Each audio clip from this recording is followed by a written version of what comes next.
ketika maru itu apa yang Reni lakukan ya.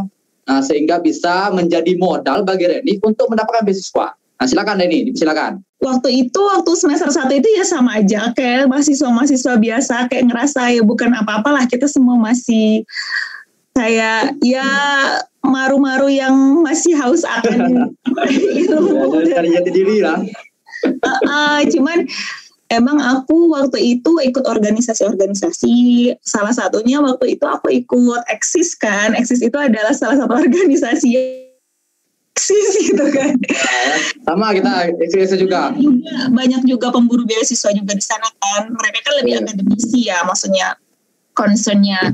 Terus aku pernah ikut PKM kayak gitu-gitu. Jadi kayak pengalaman ikut lomba-lomba yang kayak gitu-gitu aja sih. Dan waktu itu pernah buat project sama teman-teman kayak ngebawa kayak culture Jambi gitu. Waktu itu kan ada batik Jambi. Terus itu aja sih, maksudnya tuh at least aku udah punya pengalaman ngebuat sebuah project yang ngangkat culture Jambi, dan itu entrepreneurship juga berhubungan dengan itu. Jadi itu aja sih yang aku bawa. Dan jadi di beasiswa itu juga susah dibilang gimana tips and trick wawancara supaya lulus gini. Sebenarnya susah juga kalau kita melatih wawancara, tapi kita juga nggak ada isinya. Dalam tanda kutip apa sih yang bisa dijual dari diri kita kayak gitu tuh nggak ada. Jadi menurut aku ya cari aja pengalaman sebanyak-banyaknya. Jadi dari pengalaman itu nanti terbangun sendiri gitu loh value-value yang bakalan terbentuk gitulah dari diri kita yang dalam tanda kutip bisa kita jual gitu. Jadi banyak peserta yang daftar, tapi apa sih bedanya kita dengan mereka? Karena kita punya value-value unik yang mereka nggak punya. Karena kita udah dari awal kita udah ngupuk dulu nih, bekalnya ada kayak gitu. Itu aja sih, sesimpel itu sih, nggak yang ribet-ribet banget. Betul. Jadi emang kita emang mesti membangun branding diri atau integritas diri lah, sehingga kita memiliki nilai jual pada saat kita mau diwawancarai pada saat beasiswa. Kita udah punya, biasanya pertanyaan yang paling pamungkas itu kan itu ya, ceritakan apa yang kontribusi pernah Anda lakukan, biasanya seperti itu. Okay. Nah. Terus kenapa Anda pantas di antara peserta yang lain? Kalau Reni kemarin jawabnya gimana? Aku lupa ya, udah berapa tahun yang lalu ya.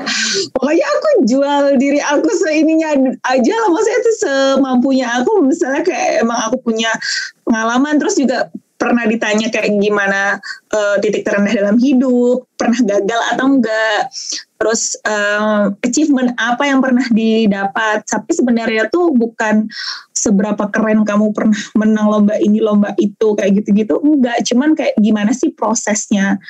Terus ketika kita gagal terus kita bangkit lagi kayak gitu-gitu sih. Jadi kayak value-value kayak ke-strongan diri itu juga bisa ngejual gitu loh. Terus kalau kita ngomong saya tuh orangnya pekerja keras, tapi seperti apa cerita kerja keras kamu yang bisa membawa value untuk kamu bisa pantas mendapatkan beasiswa kayak gitu-gitu sih paling. Oke. Berarti kita harus bisa menceritakan dengan sebaik mungkin. Orang tuh nggak percaya dengan saya ini pekerja keras. Tapi kalau kita menceritakan pengalaman yang pernah kita alami pada saat organisasi atau mungkin kita ada ikut agenda Komdev sebelumnya, itu orang secara tidak langsung sudah menilai, wah berarti anak ini memang orang yang memang inisiator gitu kan, atau pelopor. Nah mungkin itu yang menjadi modal bagi Reni.